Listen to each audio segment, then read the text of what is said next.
Hello everyone and welcome to your show Around Kuwait.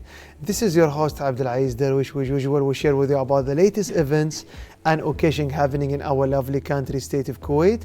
And even you already know our camera crew traveling everywhere to share with you about the wonderful occasions. And sometimes in our episode, we'll have a distinguished guest who's gonna join us. We'll talk about his interest, his journey, and his perspective. And before we start, I would like to greet our working crew and also my colleague Sarah. Hello, Sarah, and happy to see you today. Hello, Abdulaziz, and happy to see you also as well. And hello for all our viewers who are watching us today and around Kuwait, where we'll be talking about inspiring topics and different stories and having different guests, of course. Starting with our first topic. What is our first topic today, Aziz? Today we'll talk about Isra and Mi'raj. It's one of the, it's a vacation for the Muslims countries. Or like on behalf of our show Around Kuwait, we're sending our congratulations for all the Islamic nations for the advent of Isra and Mi'raj. May Allah give you all with it prosperity and respects. That's one of the holy days.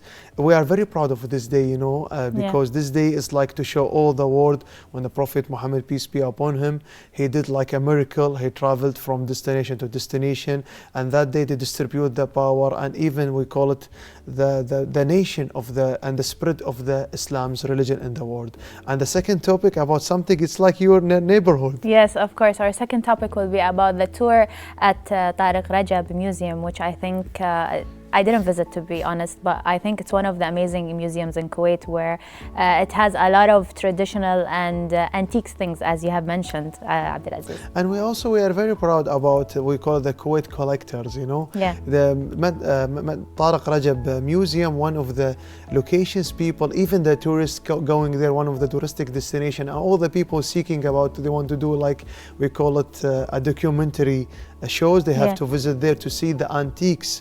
They have from all kind of collection that you, or even you more than you imagine. Yeah. From everything, you have collections from like centuries ago. He already been collecting from like in a GCC and even Middle East and even universally.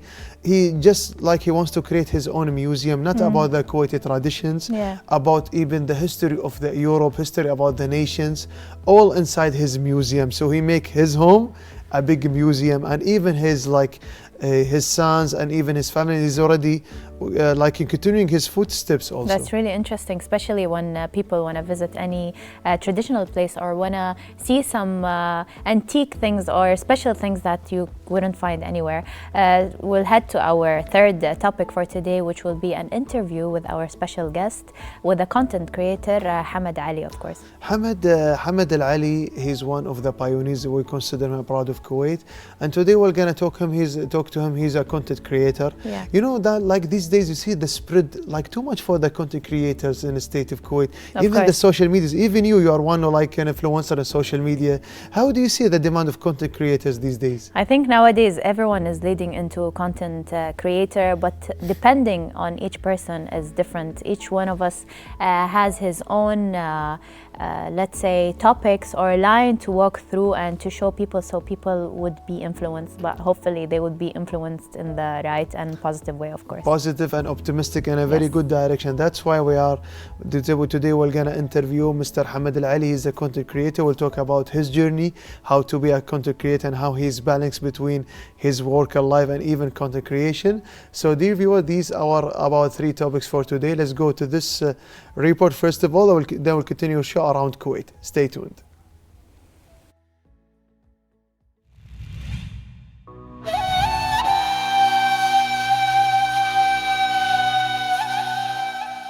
The Isra and Mi'raj holiday in Kuwait is a significant and religiously observed event in the Islamic calendar.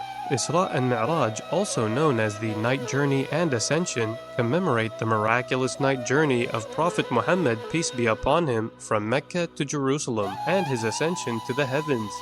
This holiday is celebrated with various religious and cultural activities. It is a time for prayer, reflection, and gatherings with family and friends. Mosques play a central role during this holiday, hosting special prayers and sermons that highlight the spiritual significance of the event. It's common for individuals to engage in acts of charity and kindness during Isra and Mi'raj, reflecting the spirit of compassion and generosity encouraged by Islamic teachings. Many people also take this this opportunity to strengthen their connection with faith through increased devotion, prayer, and recitation of the Quran. As a public holiday, schools, businesses, and government offices are usually closed on Isra and Mi'raj, allowing individuals to fully participate in the religious and communal aspects of the occasion. The holiday fosters a sense of unity among people as they come together to celebrate their shared faith and history.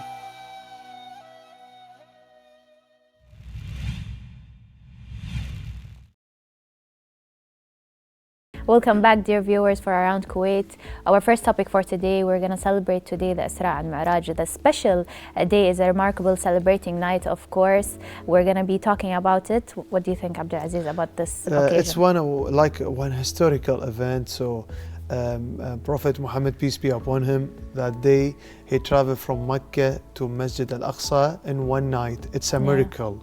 Like if you imagine these days, if you want to travel even like by airplane, or maybe if you are walking in the desert, or maybe you have some with the camels, you will see it takes days, maybe months to reach between one location to another. Of course. So you will travel there by one night. So that day, we know the history of Prophet Muhammad, peace be upon him. Before that, he was like too many things he faced about the death of we call his uncle Abu Talib, and then he had the death of his wife Khadija. And that day, mighty Allah gave him like the chance, and he see the difference in the world, and he have too many miracles. That day he traveled from Mecca to Masjid al-Aqsa, then he traveled to the seventh, we call it heavens, and the seventh levels in the world. So he saw the life that people already didn't see it, and he came back to the earth, and he already spoke to his people, we call it the friends and families, what he already saw in the 7 levels. But the keynote and the most important thing for this journey, to see that day the distribution of the Islamic religion becomes huge, because he got the motivation. And that day, there's the turnover for the Islamic nation to be distributed like it's now, because it goes the motivation, because it gives like a keynote and a good message to us. We have to encourage ourselves. If you want to do something, you have to do it by your own self. You have to you have your own determination. So it's like the keynote and the main purpose of this kind of occasion. That's what become holidays in the Islamic nation. We are celebrating Isra and Mi'raj because we are celebrating about the days for determination, the day of heroic, the day of proudness. So that's day always about the keynote, about how to encourage ourselves always. If you want to do something, you have to have a good determination to do it. So of course, and especially on this special occasion, Abdulaziz, it's really important to let to know, especially when we're talking about maybe the new generation, if they don't know the history or they don't know the story of it. So we could remind the people and talk more about it, and share with them this kind of story, to let everyone out there to know more about it, of course. In addition, also Isra and Mi'raj, see in the beginning, it's the name of the 2 locations. It's like, and even they have too many different meanings about Isra and Mi'raj. Isra means like he's walking from destination to destination, and Mi'raj is like traveling through the Buraq to the 7 levels. So this is like the 2 main roads, 2 main like keynotes and the word, but the meaning is different, huge.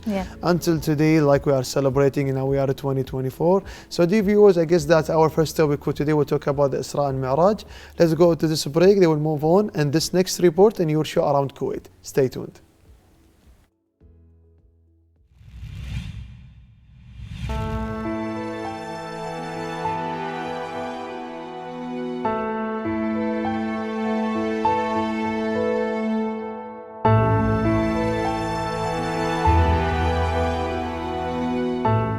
Rajab Museum, founded in 1980 and nestled in Kuwait's Jabriya area, stands as a remarkable testament to the Islamic world's rich history and culture. At its heart lies a priceless 11th century Quran. Distinguished by its intricate Kufic calligraphy, it is truly a unique manuscript. Additionally, the museum proudly displays an exquisite 11th century gold bracelet from the illustrious Fatimid era, and a one-of-a-kind Seljuk incense burner, believed to have origins in Syria or Egypt. Delving into this museum is like embarking on a journey through time.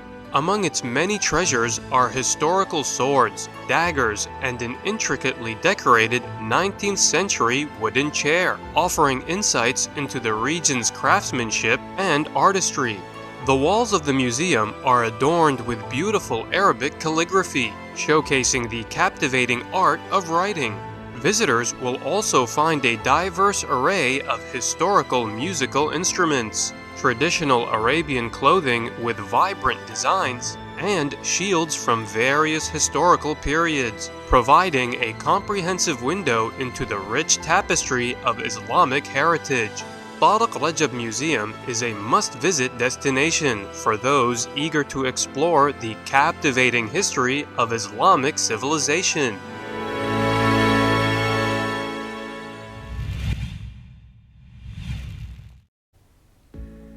Welcome back to viewers to Around Kuwait. We'll be sharing and talking more about our second topic today, which will be around Tariq Rajab Museum, which is really a special place in Kuwait where it has a big treasure and a lot of things that you can find in this museum that has been around there since the 1980s, and it's located in Jabriya. What do you think about this museum, Abdulaziz? When you begin, before we talk more about Tariq Rajab Museum, I know like they are your neighbors. Yeah. So when we mention about the museum is the location people seeking there to see the civilization for any history of any country of like a person itself. So imagine like a person like Tariq Rajab, he create his own museum in his home. He traveling everywhere to collect too many collections to create a museum, and he already shared with them like about a history about every antiques, and he made zones, and he made locations like this location for different perspective, this one for the history, this one for something tools. So we are very proud like a person and a Kuwaiti citizens, they want to create his own museum, and people it's like a touristic destination, people traveling to Kuwait to check about the history of Kuwait and other Arab nations and civilization from different perspective, different centuries, Arab centuries in Tariq Rajab, and even too many like shows held established in Tariq Rajab Museum, universally shows, and even locally Middle Eastern shows, documentary inside Tariq Rajab Museum. Too many holding reports happening there. So Tariq Rajab Museum, it's one of the milestones in Kuwait. If you want to know about any history, if you see like any rare items, you have to go there to check. And we have different perspective, we can say, Sarah. Yeah, of course, and especially it's since in the 1980s and till now we're in 2024, and I think it's a really such amazing museum to have things that you might not find anywhere else, so the people would be able to visit there. And one of the really special is the very old Quran. This Quran is like no another. You can find it there, of course, in the museum, and especially when we're talking about, as you have mentioned, history, of course. And even hundreds of years ago, this Quran already been. It's like the history of this Quran more than 100 years, and they put it like there in one of the space on a good corner, so people can check about the handwriting before, not like now. Now it's like too many machines. Before it was handwriting. So imagine more than 100 years you will check an old Quran, and even about the Islamic century from the 4th until 11th century, you will see too many antiques there. This time and this century, now we are more than in the 20th century. So imagine too many hundreds of years ago, you will see about the Islamic like antiques and the history there. Not only about Quran, anything about the Islamic country. You will see about the Uthmani's empire, maybe before the Uthmani's empire. So it's like it's a good thing. You will see the history of Muslims, the time you will see like too many things happening in the Muslims countries, the distribution of the Muslims countries, the Muslims legendary names, you will see them in the history. You will see maybe their antiques, maybe their items, maybe their clothes, maybe even more, all inside Tariq Rajab Museum, Sarah. And to add to what you have said, Abdulaziz, it's written in a fancy way called the Kufic script, the Quran. Plus, other than a place of such a museum like Tariq Rajab as a history place, people would be more educated to learn more about different things, of course, over there, when it has a lot of things we're talking about back then in the old centuries, of course. Imagine like a gold bracelet or gold necklace like 1,000 years ago. It's there in Tariq Rajab Museum. You know, like gold, it's gold. It will never, gold, it will not crack, you know. Gold still remain the same. So this thing kind of like masterpiece, you cannot sell it for any type of money, you know. Maybe there is like an auction to sell this kind of is this kind of items. So golds and silvers and this kind of antiques, maybe like shapes before, not like now. Before, like very simple shapes, because the tools are simple. If you want to create any bracelet or a necklace, but because of the age of this masterpiece, that's what makes more like, you know, more like we call it something unique, because the age of this masterpiece. Of course, and also you'll come across a special incense burner from the time, which is the Seljuks. The Seljuks, yes. Yeah, the Seljuks. These were the people from the history, and meanwhile they come. Maybe the burner comes between from Syria and Egypt. So it's really also nice. You're talking about different countries and different histories sharing in this special place of the museum. Imagine Egypt is one of the oldest civilization in the world with the pyramids, yeah, and it's very known about the empire of Egypt long time ago. You will, when we are reading the books, you will see even people still traveling to Egypt to see the pyramids and the old style, and even the writing style of the old Egyptian styles. When you go to the Syria, one of the oldest capital, Damascus, so it's one of the oldest capitals in the Islamic nation. So you imagine Syrians and the Egypts, they are the key role, and even something about the Iraqs. They are like too many civilization happening for these three countries, and Tariq Rajab was like one of the person. His interest to collect some items from this main big countries with different civilizations, of course, and he made it in his small tiny place in his Tariq Rajab museum. Also inside this museum, they have different writings in Arabic, and when we're talking about different writings in Arabic, we're talking about calligraphy, which is really amazing. I think one of the amazing writings, especially to me, I prefer these kind of writings. You know, like, you know, this kind of calligraphy, you will see like the civilization for the Arab Islamic in the world. Like the old ancestors have like the creativity to create words. Now, like the Arabic words everywhere, like several different plenties of languages. But that time you will see like people just want to write in the stones, to write in the wood, just to want to do something, just to write, to distribute the handwriting. Even too many empires, the Chinese empires, they want to distribute the logos and the slogan and the signs. So this kind of civilization before, not like now. People survive to send information, to learn. Now everything is easier now in the nowadays. So imagine Tariq Rajab, even his interest, and he keeps in his mind even to share with us about the calligraphy, handwriting, to share about the different civilizations of the centuries, about their languages and how they are doing their handwriting. Yes, also to add to that, Abdulaziz, there's a lot of things in the museum, as we have mentioned.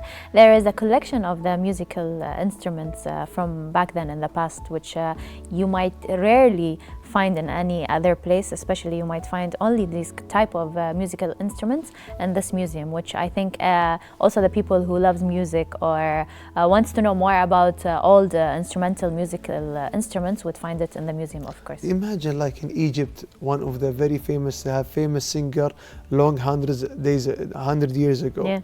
Even in the GCC, even in the Middle East, we have too many actors, too many singers. So even see, you mentioned in the beginning, like Tariq Rajab Museum, he curious about the Islamic antiques, and he go to the too many like masterpieces like necklace and bracelets, and now he moved to, we call about different things about the calligraphy, and even about the musical instruments, like we call it before, the types and the styles, and you know, like we call it in Arabic bishtakhte.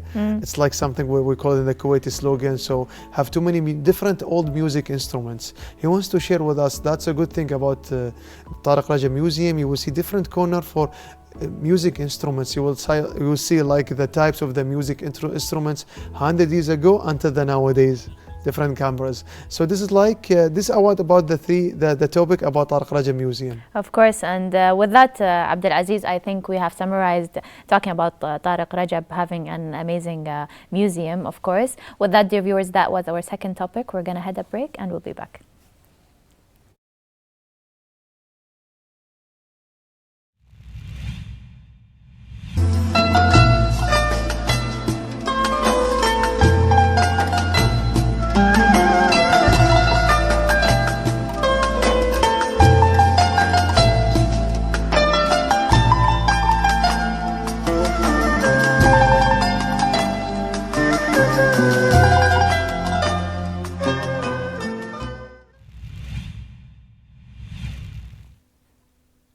Welcome back, dear viewers, to Around Kuwait. Today we're having a special guest. Of course, when we're talking about content creator, our guest today, Hamad Al Ali, has been working and creating different things, especially when we're talking about social media. We're going to get to know more about him, of course, today in Around Kuwait. Welcome, Hamad. Sarah, thank you very much for having me. It's my pleasure to be here.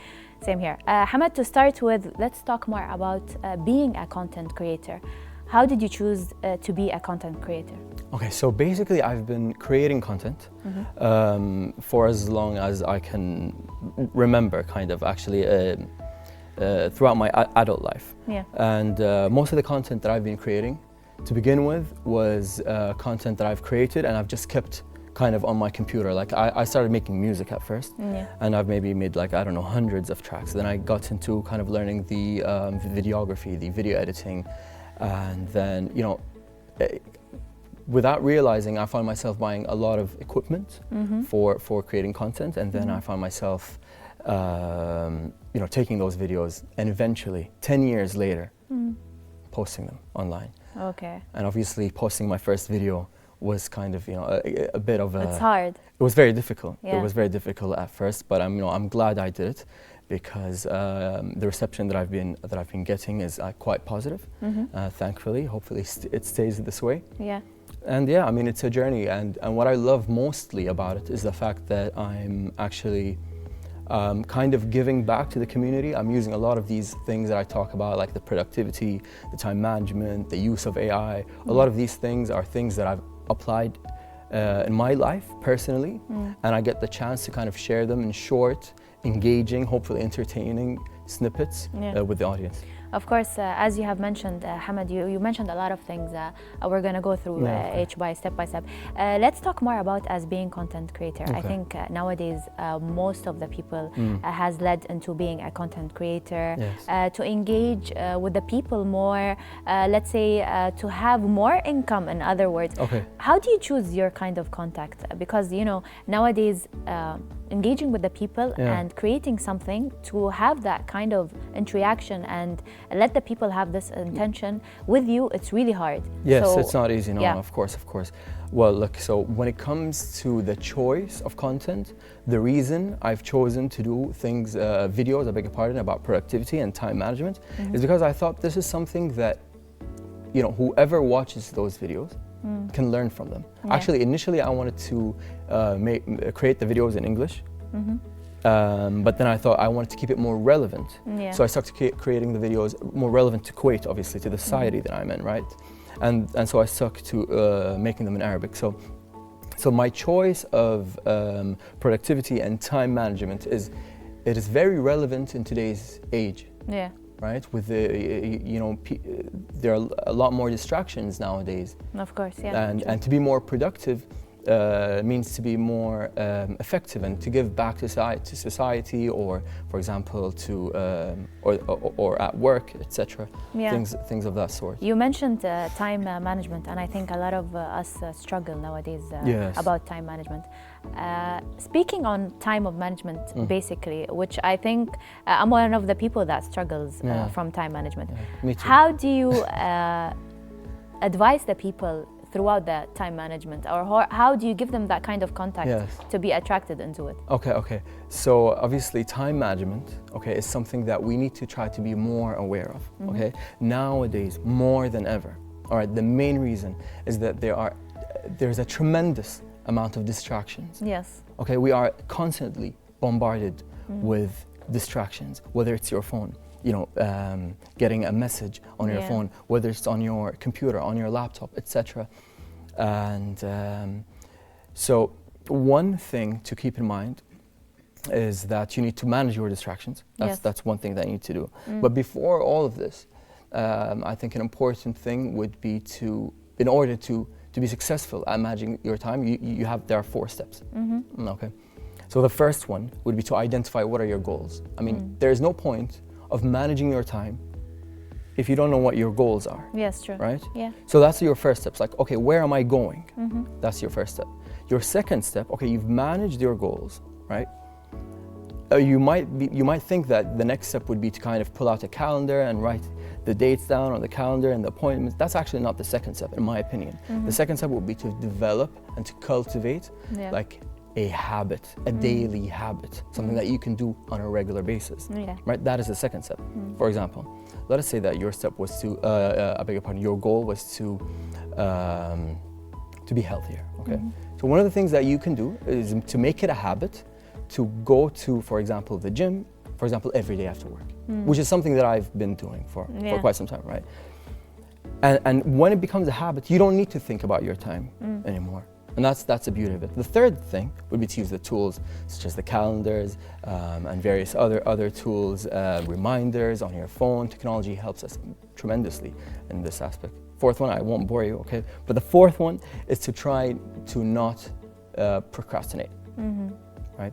Because sometimes we think that when we delay things, when you procrastinate things, it's a form of relieving the stress that we go through. But the reality of the situation is that we're only adding more to the things that stress us out. Okay, Hamad, when you were saying these 4 steps, do you follow everything you mentioned in your contact? Like basically, like nowadays, a lot of content creators, they might provide us or have different things they wouldn't follow. They would just like spread out the contact and the content, and not following each step or whatever they're mentioning or saying.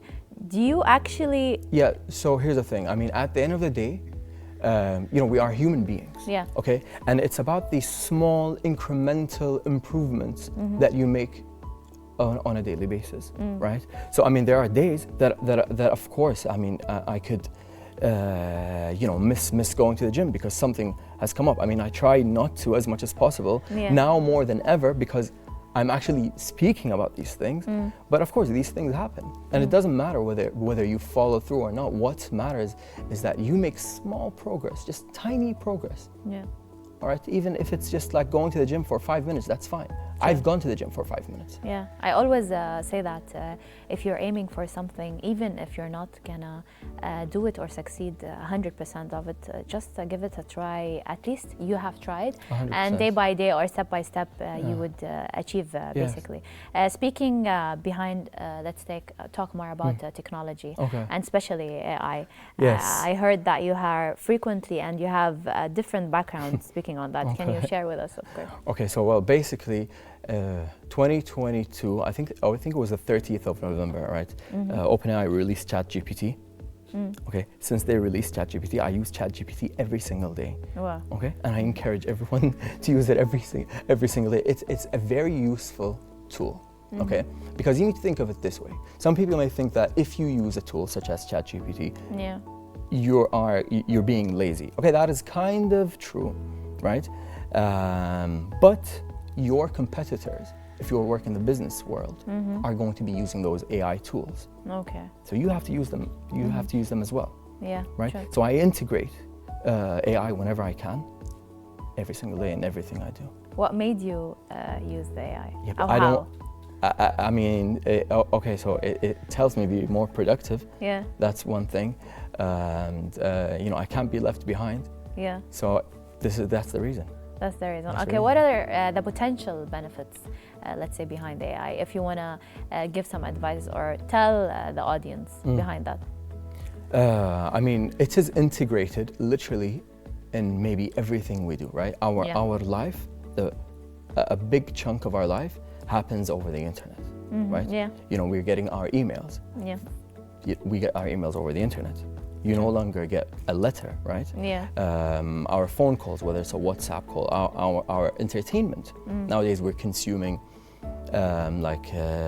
entertainment over the internet as well. Yeah. Right? So as long as this internet exists, then the artificial intelligence will exist too, and it's part of our life. And the potential is that it will be integrated in everything we do.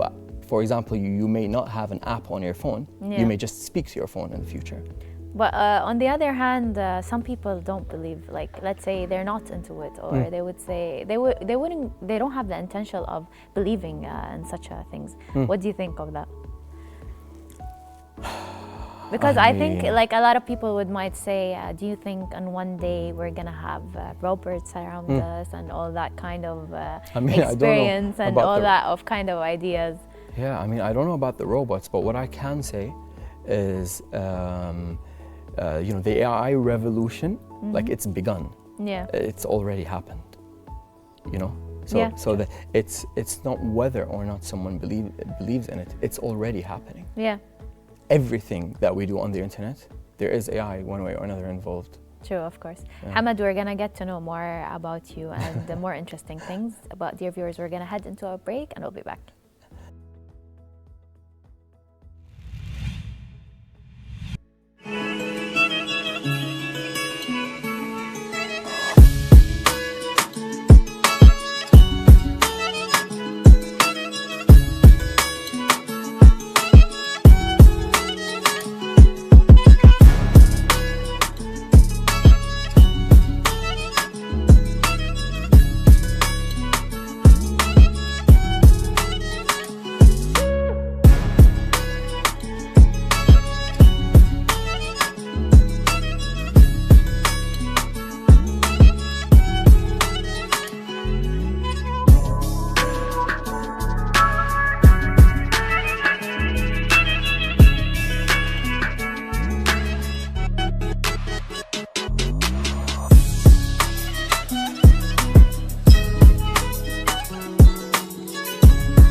Welcome back, dear viewers, to Around Kuwait with our special guest, Hamad Al Ali. Hamad, speaking behind with you, especially when we're talking about followers. I think when the followers have different habits, and especially following a content creator and loving the content he's having, so I think it's really hard to have different topics day by day. Yes. So you would be able to be on track with new things, of course. For your followers, they have different habits, especially when we're talking about adopting different habits. Yeah. How do you increase with your followers, giving them different habits, whether we're talking about time management or whether we're talking about technology and other things? Okay, so well, let's go back to the choice of topics. The choice of topics, thankfully, I don't run out of ideas. Okay. My problem is actually not coming up with ideas. My problem is having the time. Ironically, I speak about time management. Yeah. But my problem is having the time to make the videos, because when I do make the videos, as you've seen, you know, it is a full-on production. Yes. I'm basically making the music, I'm doing the visual effects, I'm filming the video, I'm writing the script, I'm mixing the audio, I'm doing the entire process, and then I'm posting this online. Okay, so, and that now when it comes to how do you kind of spread the brand, right?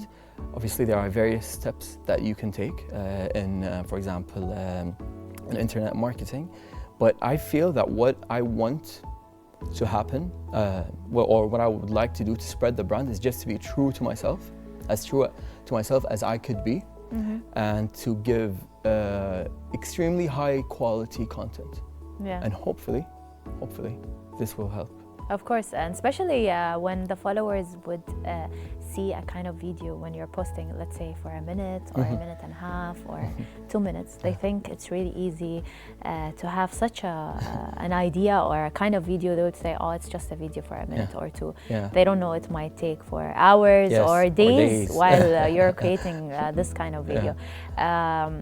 Speaking behind of the same point, I'm sure Hamad nowadays, he has to be updated, up to date for the followers themselves in order to have different ideas and different followers, and I'm sure it's really hard for you. Yes. How do you share these kind of new ideas and new habits and stay up to date? I'm sure you would have different kind of ideas day by day.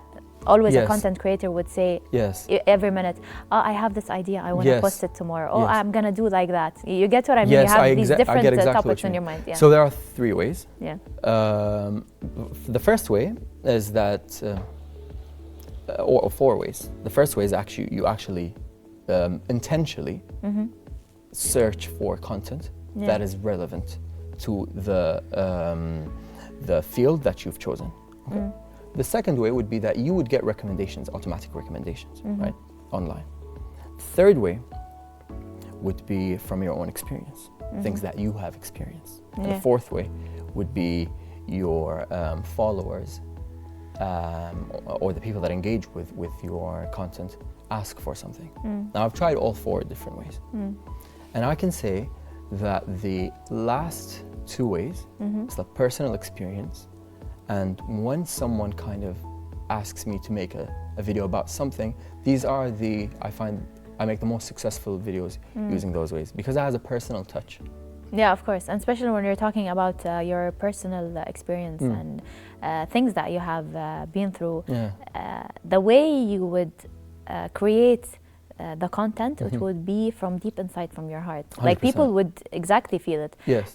You mentioned that topics recommended. Have you ever, to be honest, had a content that was recommended, but you weren't often into it? You had to create it, but you didn't have the feeling that it's you. You get what I mean? Yes, I know exactly what you mean. Yes, I have a lot of content that felt this way, but I've never posted it. Okay. So I have, just as you see, those videos on Instagram. Yeah. I have a bunch of other videos that I did not post. Okay. On the other hand, we heard also you include practical tips for your followers. Yeah. Could you share a couple of your favorites? Yes, of course. All right. So I think my favorite one, and that's the one that's made the biggest impact on my life, is that once you have a goal, you take out a schedule and a calendar, and you're like, I'm going to pursue this goal every single day, even if it's for 5 minutes, for the next 60 days. I've done this. I've done it for maybe 120 days. I didn't skip one day of going to the gym, not even a rest day. Okay. 120 days. Wow. Okay? I'm not saying that you should do that, Yeah. but I mean, there were days that I literally went to the gym for 5 minutes just because I should not skip a single day. So this cultivates the habit of sticking to your routine. That is one amazing tip that I think people should adopt. Another one would be time blocking. Okay, time blocking is basically you schedule time for yourself. Yeah. And that time that you schedule for yourself, you do tasks that are related to one another, and you take all your distractions and you put them away. Whether it's your phone distracting you, you put your phone away. If it's if the environment is distracting you, you change your environment. So I mean, these are two tips, but I could get into some more.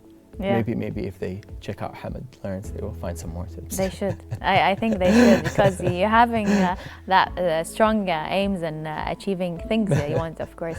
Speaking behind that, what does Hamid want kind of potential towards the audience, let's say?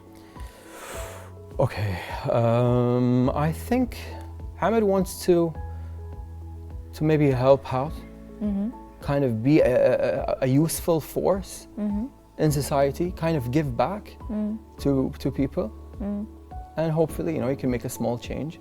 That would make me very happy. That's nice. Yeah. That's interesting. Okay, Hamid, nowadays I think a lot of people is leading into being a content creator, or they're lost, they don't know what to do. They might have, as you have mentioned, as your start of being content creator and how you started your story, there's maybe a lot of people leading into the same field or in other fields.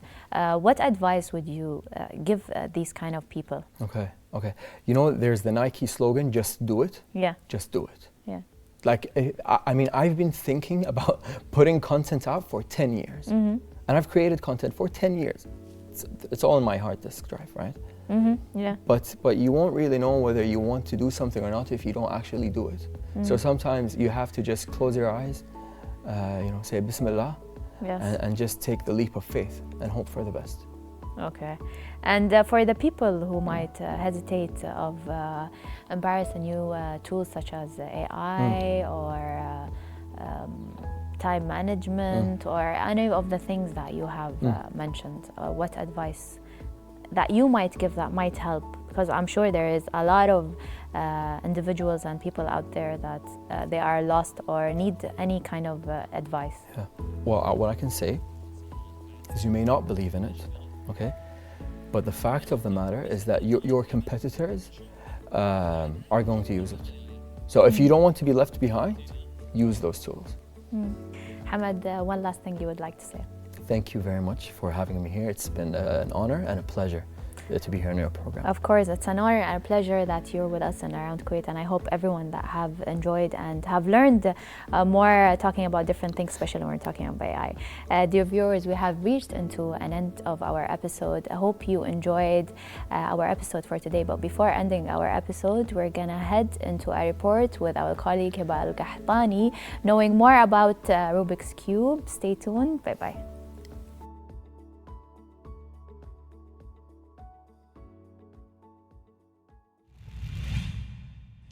Welcome, dear viewers, to a new special segment where we present for you a different kind of invention in each episode. In today's segment, we're going to focus more about an invention or a tool that we actually use, especially when we're bored, we're trying to figure out things, and sometimes we use it to also relax and enjoy our moment in time with family and friends. Some of us actually use this tool as a way of a competition to compete with different competitors. Now, this invention was actually taken to a different level that everyone uses it in different ways and perspective. And I mean, even when it comes into as a teaching and learning tool, it was actually presented now in the days that it is more of a tool that helps for a student to be more creative and well known about what's happening around him. So with furthermore, we're going to present for you today's topic is about Rubik's Cube. Now, Rubik's Cube is very well known when it comes into the different kind of color and dimension that is presented within the cube itself. The whole idea of the cube is to try to manage to do the organization of the color and rearrange it in the correct order in a specific time. And of course, so many competitors in competitions were competing on breaking the record for the fastest person to manage to organize the color, and when it comes into merging it in the same color line. So we have different colors for the cube itself. We have blue, red, yellow, green. Now this is the original one. We can see so many modification did actually happen when it comes into the cube itself. And of course, we can see that this cube has been distributed in many categories and genres, especially when it comes into having them sold in toy stores. Sometimes they come as a gift when it comes into different kind of meals that is presented in different kind of restaurants, and we can use it in, of course, our home. As we said, even in education, everyone is using this Rubik's Cube. Now let's talk more about the invention and the inventor, the one who actually created this invention. So it was invented in 1974 by the professor, and he's actually Hungarian. He is called Erno Rubik. Now, as a professor, people would say, and especially also aside to that, he's also an architect. People would say the architects, professors don't have really time to come and play and enjoy their time and create something new, especially when it comes into being luxurious, and especially for the ones that is used for leisure time. Therefore, this professor has proven everyone wrong because he was the one behind this great invention. The whole purpose of creating this invention was to actually show people, and especially architects, how could a person create a three-dimensional figure and design. And he used to always change the color and try to modify it and show everyone how a person could actually try to manage to organize this 3D dimensional cube. And from that step forward, everyone was very amazed about this great invention, and everyone was very eager to know more about the process of how to arrange the color and how difficult it was for everyone to actually manage the whole idea about playing and organizing and rearranging the color itself. I mean, it has many tricks. People had written lots of books when it comes into giving tips about what are the tricks for certain movement that you actually do with the cube itself. Some of them say you have to focus to make the color align in the middle, and then you have to, let's say, change everything. Some of them say that the trick is within the center cube itself. The color represents that this cube is for the yellow, this cube is for, let's say, the side of the cube is for the red, and so on. And I mean, some of them managed to do it very correctly and well. Some of them tried the plan and was very horrible and was very, let's say, terrifying and annoying at the same time, you know. Lots of people are really, let's say, eager to try to manage and finish it on time. And aside to that, it's a positive and negative views when it comes into both of the invention. I mean, people could be very creative, enjoying their time and moment. Some of them got really frustrated and tired and had so many angry situations. But I mean, in the end, it's more of an invention and a tool that is very useful for everyone, and especially that everyone enjoys their time using it and of course managing to compete with it. So I mean, this invention was modified. We have different of cubes dimension. We have 6 dimensions now, not only 4. And of course, we have different varieties of colors. And we also said that people are competing and entering kind of great competitions around the world itself in order for them to break the record in trying to manage and align and organize the color in the correct order. It's more of an invention that was created by an architect and a professor. So this is a hint for everyone. If you are a person who's really into creating such great inventions, but you are having your profession in front of you, having a difficult, let's say, position in work, don't forget that this professor and architect managed to create such a great invention that we actually use in our life. I mean, who doesn't know this invention and who doesn't enjoy using it? So that was our segment for today. Hopefully you enjoyed watching us. Join us again in different episodes.